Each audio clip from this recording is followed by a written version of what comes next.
Vamos a entrevistar aquí en el set, vamos a abrir la cámara para que veamos que estamos junto con Franco Musqui, él es abogado laboralista. ¿Cómo está? Muy buenos días. Hola, buenos días. Franco, bienvenido. Gracias. Concretamente, pongámonos en un escenario adverso que de repente el señor que nos está viendo, la señora le ha pasado. Ocurre un accidente dentro del trabajo. ¿Qué es lo que tengo que hacer el paso, el 1, 2, 3? A ver, en el tema de accidentes de trabajo, habrían creo que dos tipos de obligaciones, ¿sí? Inmediatamente, ¿no? Primero las formales y luego las de fondo. Obligaciones formales, ¿cuáles son? Primero, esto hay que notificarlo al Ministerio de Trabajo. La empresa tiene el deber de notificar este tipo de accidente al Ministerio de Trabajo. Y lo segundo, de registrarlo en el correspondiente, ¿no?, registro que la empresa tiene para accidentes de trabajo. Obligaciones formales inmediatas, tienen plazos, ¿sí?, pero son absolutamente inmediatas al accidente. Luego vienen las obligaciones de fondo, ¿sí?, que son obligaciones ya que tienen que ver con el accidente en sí mismo. Primero, lógicamente, la atención de la víctima, ¿no? Claro, parte médica. El deber principal de atender a la víctima ocurrido el accidente, ¿no? Sea un incidente, un accidente incapacitante o eventualmente un accidente con causas fatales, ¿sí? Entonces, el deber, ¿no?, de atención inmediata, eventualmente si se trata pues de una empresa que ejecuta actividades de riesgo, activar el SSTR, ¿no?, el Seguro Complementario de Trabajo de Riesgo. Sí. Inmediatamente después viene una investigación del Comité de Seguridad y Salud en el Trabajo. ¿Y hay tiempos para esa investigación? Este comité tiene que, primero, investigar de manera inmediata, ¿sí?, de acuerdo a determinados plazos internos, y emitir un informe. Y este informe tiene que contener conclusiones. Ejemplo, si los trabajadores en ese momento no tuvieron casco, ¿no?, solicitar a la empresa reforzar las capacitaciones en el uso de casco, por ejemplo, algo muy básico, muy simple, ¿no? Entonces, este comité es un órgano paritario, esto quiere decir que es conformado por la empresa y los trabajadores, y esto quiere decir también que es una autoridad dentro de la empresa. Y lo tercero que debe ejecutarse es que la empresa tiene que adoptar medidas correctivas a partir del informe o de las recomendaciones que se efectúen, ¿no? Un accidente siempre va a tener una causa de origen, ya sea atribuible a la empresa, a la negligencia de un trabajador. Ejemplo, ¿no?, yo soy un trabajador que limpia lunas y en ese momento me saco el arnés para mirar mi celular, ¿no?, por ejemplo. Entonces, hay que determinar la causa del accidente para establecer medidas correctivas. Una pregunta, Y esa es la tercera y obligación. en el caso del señor Wilmer Martínez, por ejemplo, que se ha tercerizado el servicio, que en realidad pasa muchísimo en las empresas que tercerizan. En este caso, ¿cuál es la obligación de la empresa, no de quien le contrata, no a quien le está dando el servicio también? Acá hay que, creo que conceptualizar dos cosas muy relevantes, ¿no? Primero, nosotros tenemos una ley de seguridad y salud en el trabajo. Esta es una ley transversal a todas las actividades formales, ¿sí?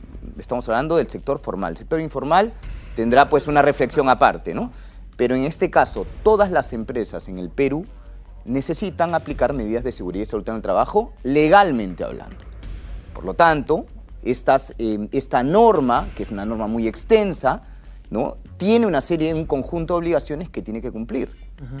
Pero dentro de este cuerpo normativo igual también se señala que la empresa principal eventualmente, ¿no?, como concepto, va a responder de cualquier accidente o cualquier incidente que suceda dentro del centro de trabajo. Okay. ¿Sí? Hay una presunción. Todo lo que sucede en este set, al ser de mi propiedad, es mi responsabilidad.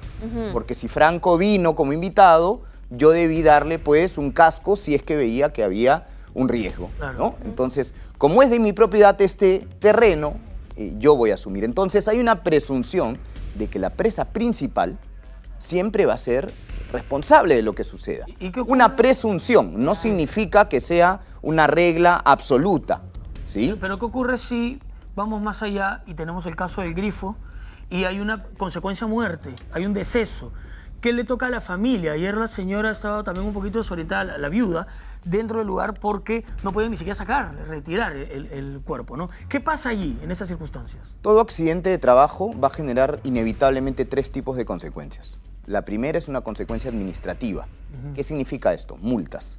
En el caso de grifos, seguramente, aparte del Ministerio de Trabajo que podrá fiscalizar, también tenemos la entidad fiscalizadora de hidrocarburos, ¿sí? Entonces, lógicamente, podrían inhabilitar ese grifo para poder seguir, ¿no?, proveyendo gasolina, ¿no?, etcétera. Primera, administrativa, multas. Ok. Segunda, penal. ¿Sí? Hay un delito tipificado vinculado con, ¿no?, el incidente o el accidente que se produce a consecuencia de una negligencia y casi el dolo del empleador. ¿Sí? Esto quiere decir, recordemos el famoso caso McDonald's hace ya mucho tiempo, ¿no?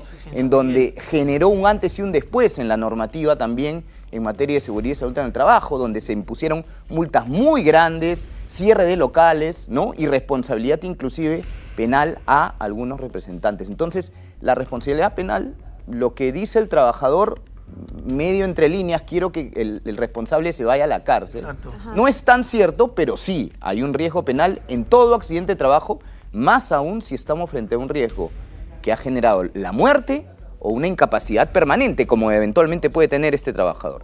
Y el último es una responsabilidad civil. ¿Qué quiere decir eso?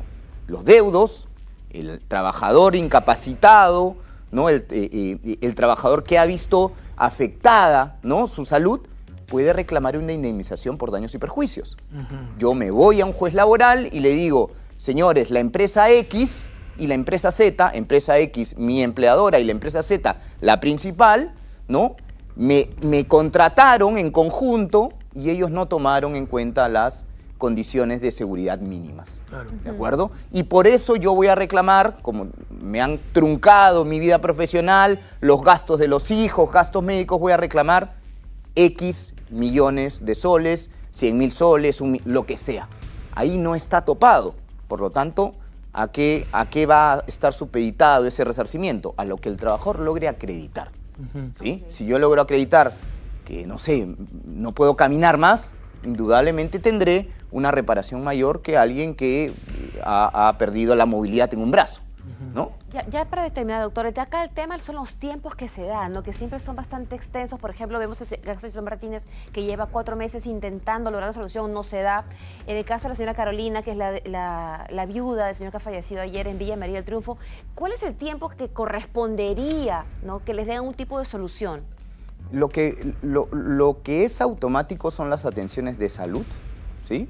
Van a estar recibiendo atenciones de salud, el comunicado de la empresa lo decía, ¿no? Estamos detrás un poco de los gastos que se puedan incurrir, eso va siempre, pero lo que sí va a demorar, sin duda, son indemnizaciones, en caso el trabajador vaya por esa vía.